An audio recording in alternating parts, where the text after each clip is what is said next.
Hello, this is Dawn from LockPaperEscape and I'm going to run through the spy party invitation that I have available in my Etsy store and my Shopify store.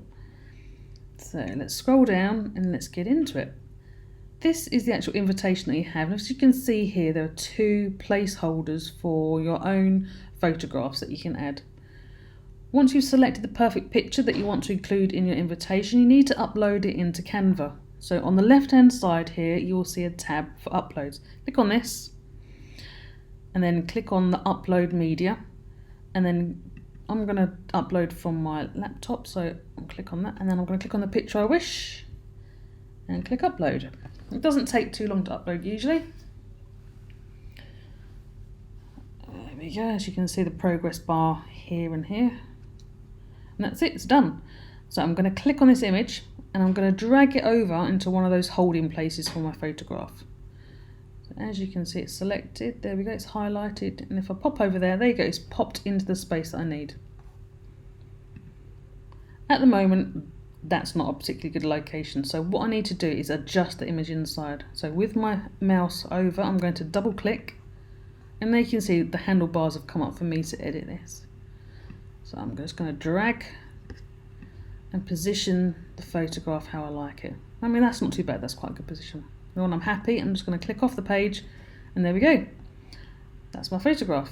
And I can do the same for this here as well. Or if I click on the image again, I can duplicate this. If I click on here, see duplicate, and then I can just drag over into the same location. Okay. Once you're happy with your picture, you can go ahead and start editing the text. The only thing on this page, text-wise, that you cannot edit is this top secret logo here, as that's one of the images and not actually an editable text. But everything else you can change. So you can change the name, this here, so you can change the birthday date, you can move this around, all your text details here, the date, etc, etc. So for this one I'm going to change this to, let's say, Agent Josh, and I'd like it to be a different kind of text. So if I just click at the top here, I have a choice of different fonts to use. Let's try that one. There you go, you can change as many as you like. Let's take it back to this one. I'm going to make it bold. I can make it italic. But for now, let's take it back to the Special Agent one. There we go. But I will change the colour. So let's change it to the red instead. There you go, that's how you can change the text. It's quite easy. It's just like a regular text editor. So just click on the text box you want to edit and away you go. And again, you can move these around to suit, entirely up to you.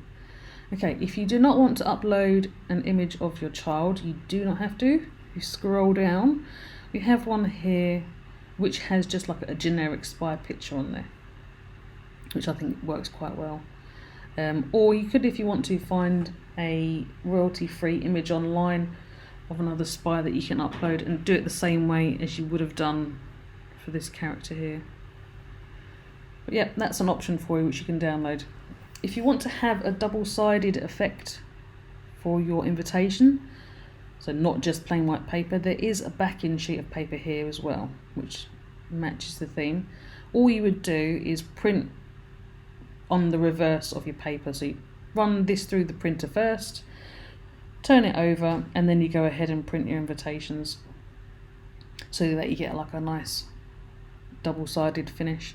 And all you then need to do is chop everything out and then pop in envelopes and send off for the party invitations. Okay, so once you're happy, you need to download. If you come to the top bar here, there's the download bar. So you click on download. I usually select to download as a JPEG, but you can select a standard PDF or PDF for print. It's entirely up to you, but I find that JPEG works perfectly fine. If you are sending to a print shop, you may want to choose the PDF for print they may prefer it in that format. But for me, printing at home on my home computer, I'm just going to choose JPEG. These settings are fine, it prints absolutely perfectly like this, but I don't need to print all the pages. I don't need to print this starting page here, which runs through the text and stuff, and I'm only going to print this one and the backing sheet, so I do not need this option either. So I'm just going to choose to have, let's deselect, and I want to download page 2 with my own photographs and the backing paper. I'm going to click done, it just double checks there, and then I'm going to click the download button. As you can see here, I've already downloaded a few. And again, there's the progress bar. There you go, that's quick, all done. And that's it. All you then need to do is click on this to unzip it. It may be different depending on what computer you're using. For a Mac, it automatically unzips for you. If you're using a Windows, I think you need to use an unzipper or something like that to actually get them. If you don't know how to do that, have a check on YouTube, because it depends on what system you're using. Personally, I'm using Mac, so it does it all for me, so I don't have to worry. Yeah, then you can print as many times as you like. I would recommend on a heavyweight kind of card, nothing too flimsy, but choose a bright white paper. You'll get a better result on the print quality if it is as bright white as possible. If you're using a cheap kind of copy paper, it's going to look absolutely fine, but the print isn't going to be as crisp. But you don't have to go out and get fancy papers at all. In my experience, having many parties with the children and nieces and nephews, it's only us adults that notice those things. So choose something that's affordable for you. But bright white is the way to go, and then you're all good. Just need to print out and hand out your invitations. If you found this useful, click on the like and subscribe. It would be very, very helpful, and keep checking back for more. If you have any suggestions of other things that you'd like to see included in my party games or kits at all, just drop us a note and I'll see what I can do for you. Have an absolutely fab day and get creating.